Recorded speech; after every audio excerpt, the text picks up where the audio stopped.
لم يكن في كل المؤتمر الاستثنائي للأحرار شيء حقيقي سوى شيء واحد: الدموع التي نزلت من عيون أتباع أخنوش رجال ونساء، وهم يودعون الملياردير الذي استغنت الدولة عن خدماته مبكرا.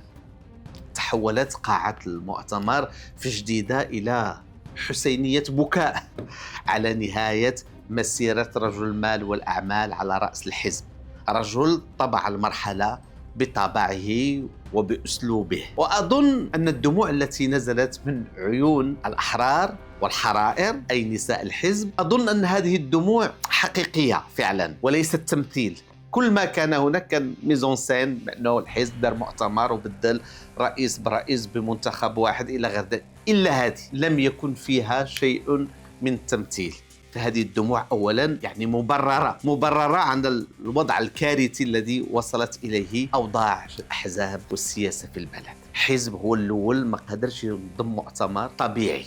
حزب هذه قبل 3 الأسابيع جاء يوم السبت وقال لهم أخنوش باقي على رأس الحزب، حزب الإنجازات، وبأنه يستعد لدخول الانتخابات، وبدأ حملة سابقة لأوانيها. هادشي كان نهار السبت. نهار الحد في الصباح تغير كل شيء. جمع أخنوش الصحافة القريبة منه وقال لهم باي باي، أنا غادي لبيتي، لن أستمر في رئاسة الحزب ولا في رئاسة ولا في السياسة، وطبعا ليس في رئاسة الحكومة المقبلة إن قدر الأحرار أن يحصل على المرتبة الأولى. هذا وضع يستحق البكاء، وفوق هذا بمرشح وحيد وبدون منافسة ولا ورقة ولا تصور، ولا هم يفرحون.